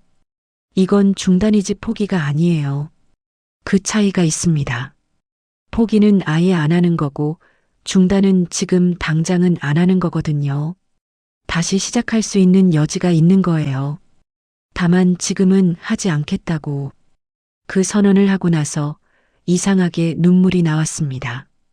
슬퍼서 나온 게 아니라 그냥 나왔어요. 오랫동안 무거운 걸 들고 있다가 내려놓을 때 나오는 것 같은 그런 눈물이었어요. 한참 울었습니다. 소리도 냈어요. 집안에 혼자니까. 실컷 울고 나서 세수를 했습니다. 거울을 봤어요. 눈이 좀 부어 있었는데 얼굴이 이상하게 편해 보였어요. 좀 이상하죠. 울었는데 편해 보인다는 게. 그런데 그랬어요. 저녁은 제가 먹고 싶은 걸 해 먹었습니다. 며느리가 좋아하는 것도 아니고 아들이 좋아하는 것도 아니고 내가 먹고 싶은 것. 된장찌개를 끓였어요. 두부 넣고 호박 넣고 청양고추도 넉넉히 넣어서 제가 좋아하는 방식으로요. 밥을 차려서 혼자 먹었습니다. 맛있었어요. 오랜만에 밥이 맛있다고 느꼈습니다. 혼자 먹는 밥이 이렇게 맛있을 수 있다는 걸 새삼 알았어요. 밥을 먹고 나서 설거지를 하고 텔레비전을 켰습니다. 보고 싶은 프로그램을 봤어요. 며느리 눈치도 아들 눈치도 안 보고 그냥 내가 보고 싶은 것. 이게 내 삶이었구나 싶었습니다. 이렇게 작고 사소한 것들이 내 삶이었는데 그동안 그걸 너무 많이 양보하고 있었던 거예요. 다음 날도 폰을 켜지 않았어요. 이틀째였습니다. 사실 좀 불안하긴 했어요. 아들이 걱정할 텐데. 혹시 무슨 일이 생기면 연락이 안 오는데. 그런데 그 불안함이 생각보다 오래가지 않았습니다. 한 이틀 지나니까 그냥 적응이 됐어요. 폰 없이 사는 게 생각보다 나쁘지 않았습니다. 조용하고 여유 있고 내 시간이 온전히 내 것인 느낌. 사흘째 되던 날 저녁에는 친구한테 유선 전화로 연락을 했어요. 친구가 받자마자 말했습니다. 야, 내 폰 왜 꺼져 있어? 아들이 나한테까지 연락했다. 저는 잠깐 웃었어요. 괜찮다고 했습니다. 그냥 좀 쉬고 싶어서 껐다고. 친구가 조용히 듣더니 말했어요. 잘했다. 그 말이 그렇게 듣고 싶었던 말인 줄 몰랐습니다. 누군가가 나한테 잘했다고 해주는 것. 버텼다고도 아니고 이해한다고도 아니고 그냥 잘했다고. 눈이 뜨거워졌어요. 참았습니다. 친구가 말했습니다. 밥은 먹고 있냐고. 먹고 있다고 했어요. 어제는 된장찌개 끓여서 먹었다고. 친구가 웃었어요. 잘 먹고 있네 했습니다. 그 짧은 통화가 많이 위로가 됐습니다. 통화를 끊고 나서 저는 창가에 앉았어요. 밖은 어두웠고 바람 소리가 들렸습니다. 멀리 불빛들이 보였어요. 아파트 불빛들. 저 중에 아들 집 불빛도 있겠지 싶었습니다. 그 불빛을 바라보면서 생각했어요. 나는 아들이 싫은 게 아니에요. 며느리가 나쁜 사람이라는 것도 아니고요. 다만 나는 이제 나로 살아야겠다는 거예요. 누군가의 시어머니이기 전에, 누군가의 엄마이기 전에, 그냥 박기녀로서, 60살 먹은 한 사람으로서, 내 감정도 있고, 내 한계도 있고, 내가 받아야 할 것들도 있다는 걸, 이제는 좀 알아줘야겠다는 거예요. 스스로한테. 그게 이기적인 건지 아닌지는 모르겠어요. 남들이 뭐라고 할지도 모르고요. 시어머니가 무슨 파업이냐고 할 수도 있겠지요. 그래도 괜찮았습니다. 왜냐면 이건 저를 위한 거였거든요. 오랫동안 저한테 해주지 못했던 것. 이제 조금이라도 해줘야겠다는 그 마음이 잘못됐다고 하시겠어요? 저는 아니라고 생각합니다. 그렇게 며칠이 지났습니다. 폰을 꺼놓은 채로요. 이상한 일이었어요. 처음에는 불안했는데 시간이 지날수록 그 불안함이 작아졌거든요. 마치 오랫동안 시끄러운 곳에 있다가 조용한 방에 들어온 것처럼 처음엔 그 고요함이 낯설다가 나중엔 그게 편해지는 것처럼 저는 그 고요함 속에서 살았습니다. 아침에 일어나면 제가 먹고 싶은 걸 해 먹었어요. 미역국이 먹고 싶으면 미역국을 끓이고 계란말이가 먹고 싶으면 계란말이를 했습니다. 분량도 딱 저 혼자 먹을 만큼만. 오전에는 동네를 좀 걸었어요. 오랫동안 안 다녔던 길을 걸으면서 계절이 이렇게 바뀌어 있었구나 싶었습니다. 가을이 다 가고 겨울이 제법 깊어져 있었어요. 나무들이 다 잎을 떨군 채로 서 있었습니다. 그 나무들을 보면서 생각했어요. 저것도 봄이 되면 다시 잎이 나겠지. 지금은 다 비워져 있어도 그 생각이 좀 위로가 됐습니다. 오후에는 책을 읽거나 텔레비전을 보거나 그냥 멍하니 있었어요. 멍하니 있는 것도 오랜만이었습니다. 뭔가를 해야 한다는 강박 없이 그냥 앉아서 시간을 보내는 것. 그렇게 일주일쯤 지났을 거예요. 그 사이에 아들이 유선 전화로 연락을 했습니다. 집 전화로요. 핸드폰을 꺼놓으니까 결국 집 전화를 찾아낸 거예요. 받았습니다. 아들이 말했어요. 엄마, 괜찮냐고. 왜 연락이 안 되냐고. 걱정했다고. 저는 괜찮다고 했습니다. 좀 쉬고 있다고. 아들이 잠깐 말이 없다가 이런 말을 했어요. 엄마, 요즘 집에 반찬이 없어서. 저는 그 말을 듣고 가만히 있었어요. 반찬이 없어서. 그 다음에 아들이 덧붙였습니다. 소희가 요리를 잘 못해서 자기가 하려고 하는데 퇴근하면 너무 늦고 배달만 시켜 먹자니 아이한테 신경이 쓰이고. 저는 들으면서 뭔가 복잡한 감정이 일었습니다. 안쓰럽기도 하고 그러면서도 이상하게 서늘한 것도 있었어요. 제가 없어지고 나서야 제가 뭘 했는지 알게 됐다는 게 있을 때는 너무 당연해서 눈에 안 보이다가 없어지고 나서야 빈자리가 보이는 거잖아요. 저는 아들한테 말했습니다. 반찬은 사다 먹으면 돼. 아들이 잠깐 머뭇거리더니 말했어요. 엄마가 해주는 거랑 사다 먹는 거랑 다르다고. 저는 그 말이 어딘가 찔렸습니다. 그러면서도 그 찔림을 그냥 뒀어요. 예전 같으면 그 말 한마디에 얼른 앞치마를 두르고 부엌으로 갔겠지요. 그런데 그날은 안 그랬어요. 아들, 나 좀 더 쉬어야 할 것 같아. 그렇게 말하고 전화를 끊었습니다. 전화를 끊고 나서 한동안 수화기를 내려다봤어요. 옛날 집 전화기. 오래된 거라 좀 낡았는데 오래 써서 낡은 것들이 왠지 정이 가더라고요. 그날 저녁에 친구가 찾아왔습니다. 미리 연락도 없이 그냥 왔어요. 문 두드리는 소리에 나가봤더니 친구가 뭔가를 들고 서 있었습니다. 손에 비닐봉지가 들려 있었어요. 어떻게 왔냐고 물었더니 그냥 보고 싶어서 왔다고 했습니다. 들어오라고 했어요. 친구가 봉지에서 꺼낸 게 뭔지 아세요? 삼겹살이었습니다. 고기랑 쌈채소랑 된장이랑 같이 구워 먹자고. 저는 그 순간 웃음이 났어요. 오랫동안 못 웃었던 것 같은 그런 웃음이. 불판을 꺼내고 가스레인지에 올리고 같이 앉아서 고기를 구웠어요. 지글지글 소리를 들으면서 친구가 물었습니다.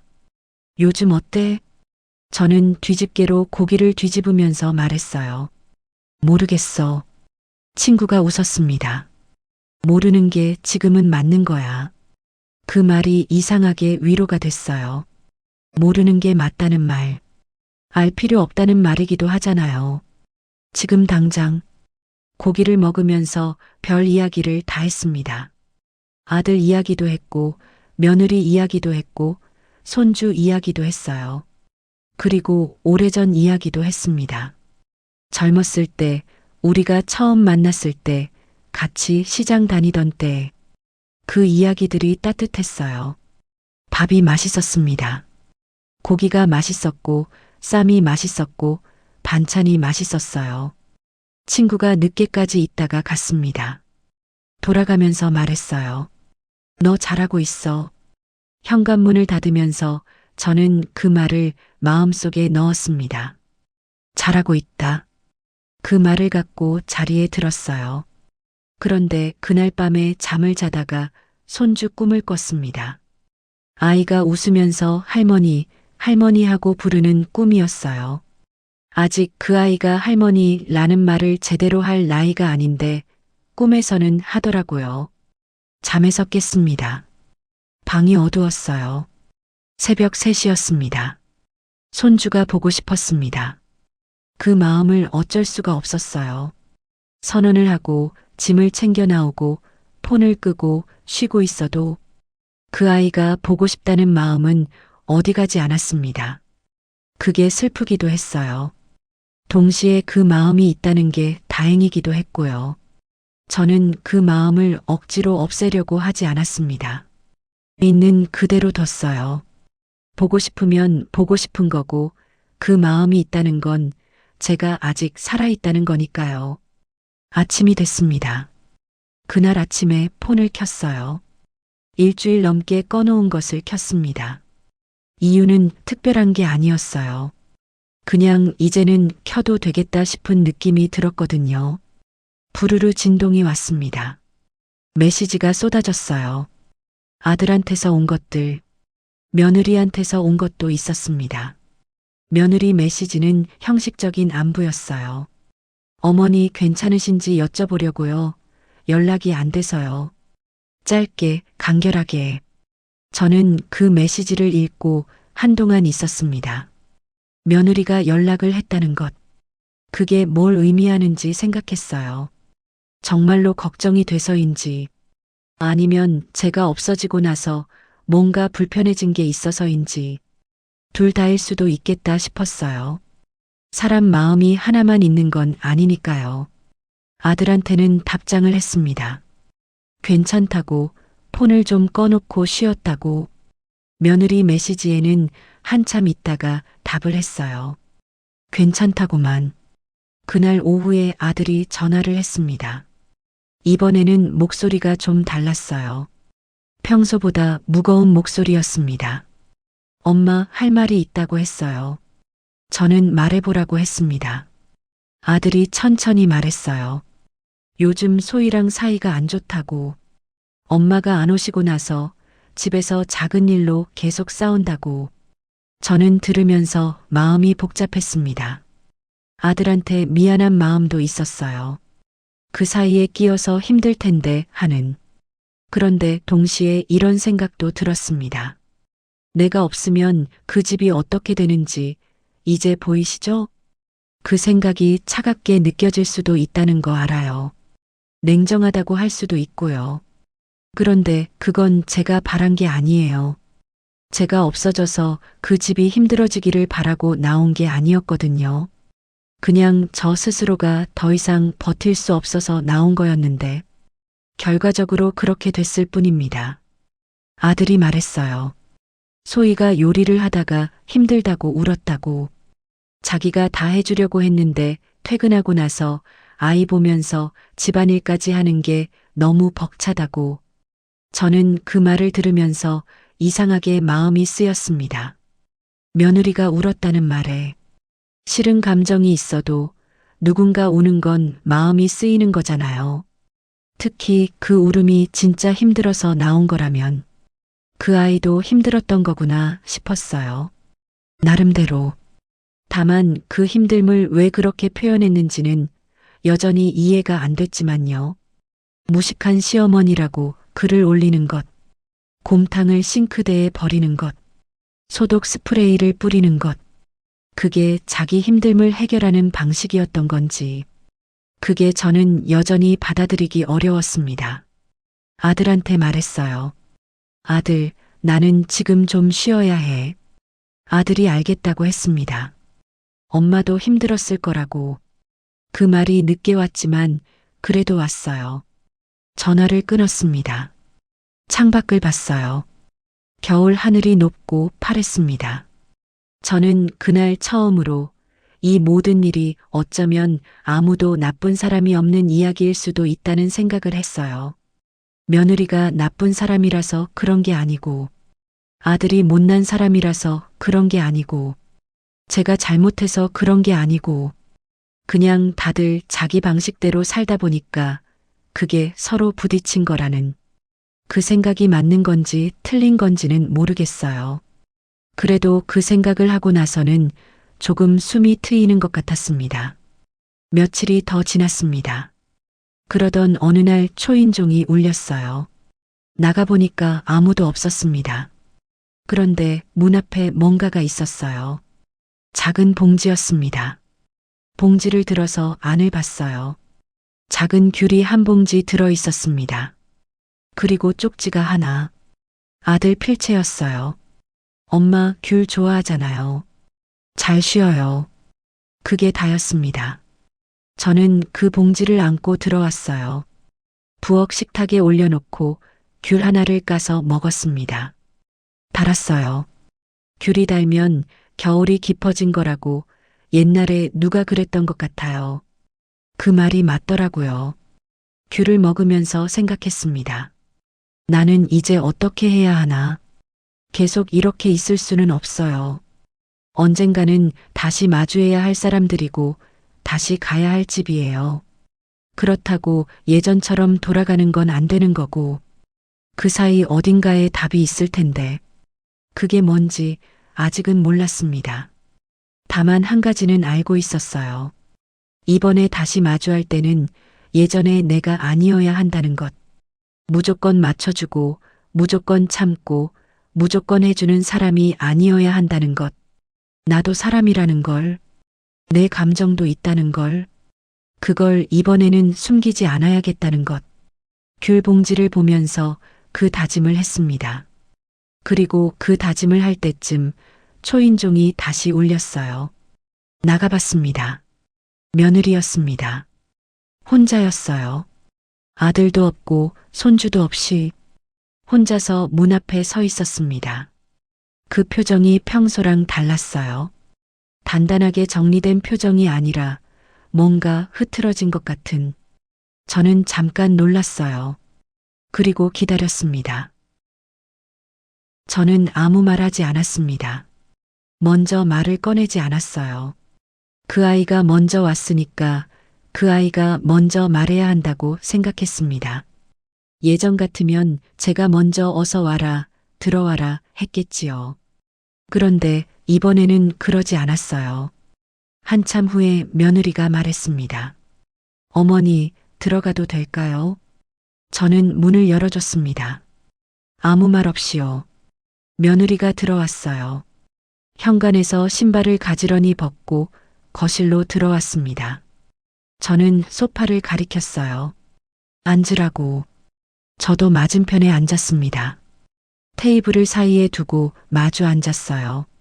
지난번에 아들 집에서 제가 멀찍이 앉아 있었던 것처럼 이번에는 이 집에서 며느리가 앉아 있었습니다. 그 상황이 어떤 의미인지 그 아이도 느꼈을 거예요. 잠시 침묵이 흘렀어요. 며느리가 먼저 말했습니다. 많이 힘드셨죠? 물음표가 아니라 마침표였어요. 묻는 말이 아니라 알고 있다는 말이었습니다. 저는 대답하지 않았어요. 그냥 봤습니다. 며느리가 계속 말했습니다. 제가 너무 심했다는 거 알아요. 그 말을 듣는데 이상하게 감정이 오르지 않았어요. 울컥할 것 같았는데 그러지 않았습니다. 그냥 들었어요. 규칙을 만들면 다 통제가 된다고 생각했어요. 집도 아이도 사람들도. 그렇게 하면 제가 안전하다고 생각했던 것 같아요. 안전하다. 저는 그 단어에서 잠깐 멈췄습니다. 안전하기 위해서 규칙을 만들었다는 말. 그 말이 의외였어요. 무섭거나 방어적이라고 생각했지 그 아이가 안전함을 찾고 있었다고는 생각하지 못했거든요. 며느리가 말을 이었어요. 어릴 때부터 집이 좀 어지러웠어요. 부모님이 자주 싸우셨고 예측이 안 되는 상황들이 많았어서 그때부터 제가 뭔가를 정해놓고 통제하는 걸 좋아하게 됐던 것 같아요. 저는 그 말을 들으면서 천천히 숨을 내쉬었습니다. 몰랐던 이야기였어요. 그 아이 집안 사정을. 아들도 딱히 말해준 적이 없었고, 며느리도 물론 말해준 적이 없었고, 그냥 까다로운 아이라고만 생각했는데, 그 아이 안에도 무언가가 있었던 거예요. 저처럼. 다만 그게 표현되는 방식이 달랐을 뿐이고, 저는 눌러 담는 방식이었고, 그 아이는 통제하는 방식이었던 거예요. 어머니한테 너무 많은 걸 요구했어요. 가이드라인도 그렇고, 방문 규칙도 그렇고, 생각해보면 그건 어머니한테 할 게 아니었어요. 어머니는 아무것도 잘못하신 게 없는데, 제 불안함을 어머니한테 다 쏟아낸 거였어요. 저는 그 말을 듣고 나서 한참 있었습니다. 아무것도 잘못하지 않았다는 말. 그 말이 오는데 이렇게 오래 걸렸구나 싶었어요. 기다린 말이 드디어 왔는데 막상 오니까 어떻게 받아야 할지를 몰랐습니다. 기쁜 건지, 서운한 건지, 아니면 그냥 허탈한 건지, 다 조금씩이었어요. 며느리가 핸드백에서 뭔가를 꺼냈습니다. 종이 한 장이었어요. 내밀었어요. 받아보니까 뭔가 적혀 있었습니다. 제목이 없는 글이었어요. 짧게 쓰인 내용인즉 맘카페에 올렸던 글을 삭제했다는 거였어요. 그리고 거기에 달렸던 댓글들도 다 읽지 않기로 했다는 것. 그 글을 쓰면서 저를 희화화했던 것에 대해 글로나마 사과하고 싶었다는 것. 저는 그 종이를 읽고 내려놨습니다. 맘카페 글. 무식한 시어머니. 그 제목이 다시 떠올랐어요. 그때 느꼈던 그 감각도 같이 왔습니다. 바닥이 꺼지는 것 같던 그 느낌. 그런데 이상하게 지금은 그게 예전만큼 아프지 않았어요. 시간이 지나서 그런 걸까요? 아니면 지금 이 앞에 앉아 있는 그 아이의 얼굴 때문인 걸까요? 모르겠어요. 다만 덜 아팠습니다. 며느리가 저를 봤어요. 그 눈이 좀 빨개져 있었습니다. 울지는 않았지만 울기 직전 같은 눈이었어요. 저는 그 눈을 보면서 생각했습니다. 이제 내가 말해야 할 차례구나. 예전 같으면 여기서 괜찮다고 했겠지요. 다 이해한다고, 고생했다고, 앞으로 잘해보자고. 그 아이 마음이 편해지도록 제가 먼저 안아줬겠지요. 그런데 이번에는 그러지 않았습니다. 저는 천천히 말했어요. 나도 할 말이 있어. 며느리가 고개를 끄덕였습니다. 저는 말했어요. 나도 사람이야. 단순한 말이었습니다. 너무 단순해서 오히려 무게가 있었어요. 60셈 먹었지만 감정이 있어. 서운하면 서운하고 아프면 아파. 그걸 참는 게 어른이 할 일이라고 생각하면서 살아왔는데 이제는 그게 맞지 않는다는 걸 알았어. 며느리가 조용히 듣고 있었습니다. 가이드라인 받았을 때 서운했어. 손주 안지 못했을 때 속상했어. 소독 스프레이 맞으면서 민망했어. 곰탕 버리는 거 보면서 마음이 많이 아팠어. 말하면서 목이 좀 잠겼습니다. 참으려고 했는데 이번에는 참지 않았어요. 잠긴 채로 그냥 계속 말했어요. 그런 마음들을 말하지 않고 다 삭혔어. 아들 가정 깨질까봐. 내가 나쁜 시어머니 될까봐. 그 두려움으로 살았는데 그게 나를 너무 작게 만들었어. 며느리의 눈에서 눈물이 흘렀습니다. 소리 없이요. 저는 그 눈물을 보면서도 계속 말했어요. 며느리 규칙만큼 내 감정도 존중받아야 해. 그게 무리한 요구가 아니잖아. 며느리가 고개를 숙였습니다. 그리고 말했어요. 죄송해요, 어머니. 그 말이 떨렸습니다. 목소리가요.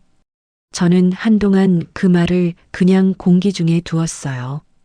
얼른 아니야, 괜찮아 하고 받아치지 않고 그냥 두었습니다. 죄송하다는 말도 무게가 있어야 하거든요. 너무 빨리 받아버리면 가볍게 지나가 버리니까. 한참 후에 저는 말했습니다. 알아. 죄송하다는 거 안다고. 그걸로 일단 충분하다고. 며느리가 고개를 들었어요. 저는 말했습니다. 다시 시작해보자. 그런데 이번에는 나도 내 방식대로. 며느리가 물었어요. 어떻게요? 라고. 저는 생각하면서 말했습니다. 규칙이 필요하면 같이 만드는 거야. 며느리 혼자 만들어서 통보하는 게 아니라 나도 의견이 있으니까.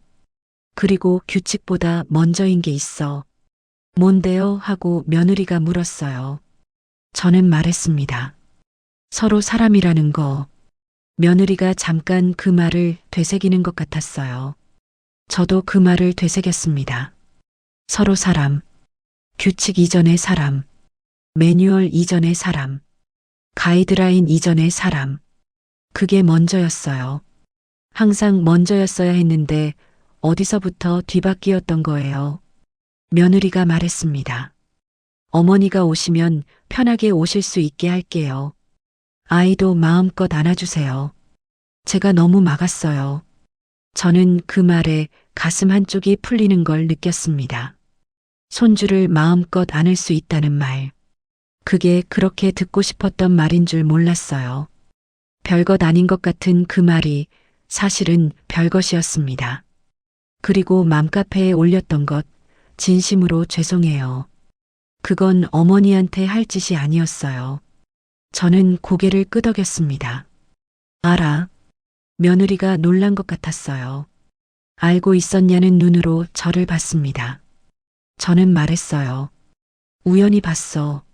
말을 안 했던 거고. 며느리가 고개를 깊이 숙였습니다. 저는 말했어요. 괜찮아. 다 지나간 거니까.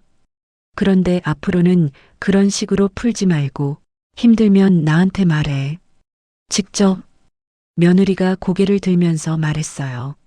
말하는 게 무서웠어요. 어머니한테. 어떻게 받아들이실지 몰라서. 저는 그 말을 듣고 잠깐 생각했습니다. 그 아이도 무서웠구나. 나를. 저는 며느리가 무서워서 모든 걸 참고 있었는데 며느리도 저를 무서워했던 거예요. 서로 무서워하면서 서로 조심하면서 서로 멀어지고 있었던 거예요. 그게 웃기기도 하고 또 슬프기도 했습니다. 저는 말했어요. 나도 무서웠어, 며느리가. 잘못 말했다가 분위기 나빠질까봐. 며느리가 잠깐 놀라는 것 같았습니다. 어머니도요? 응, 나도. 그 말을 하고 나서 이상하게 공기가 달라졌어요. 팽팽하게 당겨져 있던 무언가가 아주 조금 느슨해지는 것 같은, 따뜻해지는 것 같은, 두 사람이 다 무서워하고 있었다는 걸 알게 됐으니까. 그게 다르게 보이기 시작했을 거예요. 서로한테.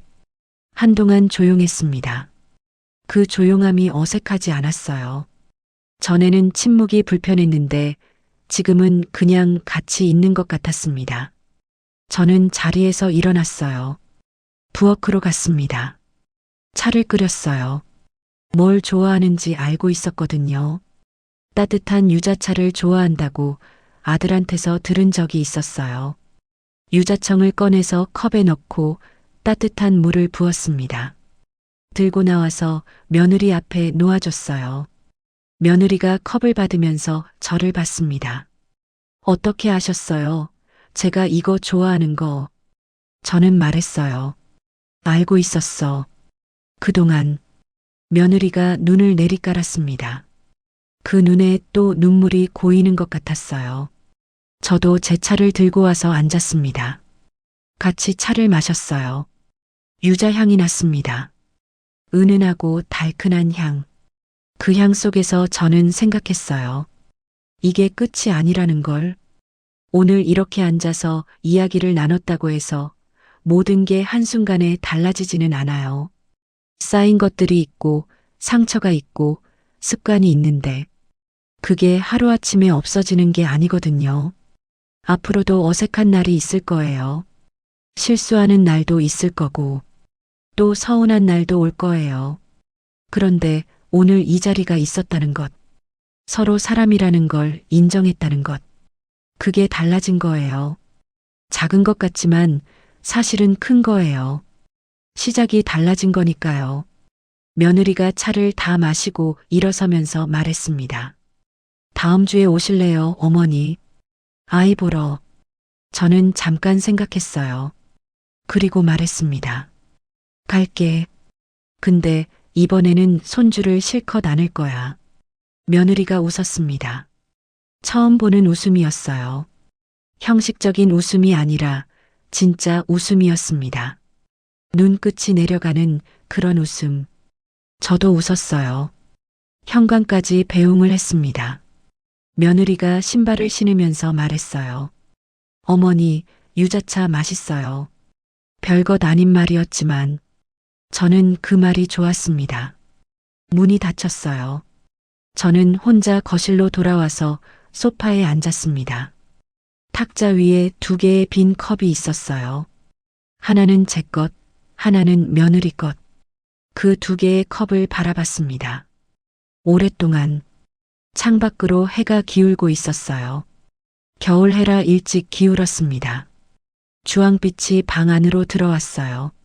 저는 그 빛 속에 한동안 앉아 있었습니다. 생각을 많이 했어요. 지나온 시간들을, 처음에 반찬통 위생 지적을 받았던 날부터 가이드라인 문서를 받았던 날, 소독 스프레이를 맞았던 날, 손주를 멀리서 바라봤던 날, 맘카페 글을 봤던 날, 곰탕이 싱크대로 흘러내리던 날, 짐을 챙겨 나왔던 날, 폰을 꺼놓고 혼자 지냈던 날들, 그리고 오늘, 그 시간들이 다 있어야 오늘이 있었겠구나 싶었습니다. 힘들지 않았으면 이 자리가 없었을 거예요. 아팠기 때문에 뭔가가 바뀐 거예요. 그렇다고 그 시간들이 좋았다는 말은 아니에요. 다시 겪고 싶지 않아요. 그리고 다시 그 시간들을 겪지 않아도 되도록 이제는 좀 다르게 살아야지 싶습니다. 나를 작게 만들지 않으면서, 그렇다고 남을 함부로 대하지도 않으면서, 서로 사람이라는 걸 기억하면서, 그 말이 참 단순한데 사는 게 단순하지 않으니까 이게 쉽지 않은 거잖아요. 그래도 기억하려고 노력해야겠지요. 손주 생각이 났습니다. 다음 주에 가면 실컷 안아줄 거예요. 볼에 뽀뽀도 하고 귀여운 손도 잡고 아이가 자라는 걸 멀리서 바라보기만 하는 할머니가 아니라 가까이에서 같이 있는 할머니가 되고 싶었어요. 그게 제가 원하는 거였습니다. 처음부터 빈 컵 2개를 들고 부엌으로 갔습니다. 설거지를 했어요. 물에 헹구는데 손이 따뜻했어요. 따뜻한 물이 좋더라고요. 겨울에는. 설거지를 마치고 컵을 선반에 올려놨습니다. 나란히 두었어요. 제 컵이랑 며느리 것, 그 2컵이 나란히 있는 걸 보면서 저는 작게 웃었습니다. 이게 시작이구나 싶었습니다. 새로운 시작, 완벽하지 않은, 어색한 부분도 있고 채워지지 않은 부분도 있는, 그래도 전보다는 솔직한 그런 시작. 저는 앞치마를 걸어두고 불을 껐습니다. 부엌이 어두워졌어요. 거실로 나와서 창가에 잠깐 섰습니다. 밖은 완전히 어두워져 있었어요. 아파트 불빛들이 반짝이고 있었습니다. 저 불빛들 중에 아들 집 불빛도 있을 거예요. 그 안에서 아들이 있고 며느리가 있고 손주가 있겠지요. 그 집에 제 자리도 있기를 바랐습니다. 완벽하게 맞아 떨어지는 자리가 아니어도 좋아요. 조금 삐걱거려도 괜찮고 가끔 서툴러도 괜찮아요. 그냥 제자리에 있어도 되는 자리. 그걸로 충분합니다. 오랫동안 이 이야기를 들어주셔서 감사합니다. 저는 아직 진행 중인 사람이에요. 다 해결된 것도 아니고 다 나아진 것도 아닙니다. 앞으로도 힘든 날이 올 수 있고 또 흔들리는 날이 올 수도 있어요. 그런데 이제는 알아요. 흔들려도 괜찮다는 것. 넘어지면 다시 일어나면 된다는 것. 그리고 나를 지키면서도 사랑할 수 있다는 것. 살다 보면 배우게 되는 것들이 있어요. 이 나이에도 배웁니다. 배우는 게 부끄럽지 않아요. 늦게라도 알게 된 게 다행이에요. 63. 아직도 배우는 중인 사람. 그게 저입니다. 오늘의 사연을 들은 여러분은 어떠셨나요? 내가 만약 사연의 주인공이었다면 어땠을지 댓글 남겨주세요. 그리고 구독, 좋아요, 알림 설정은 무료이니 꼭 한 번씩 눌러주세요. 다른 사연이 궁금하시다면 추천 동영상을 클릭해주세요. 오늘 사연을 들어주셔서 감사합니다. 여러분은 이 세상의 주인공입니다. 건강하고 행복하세요.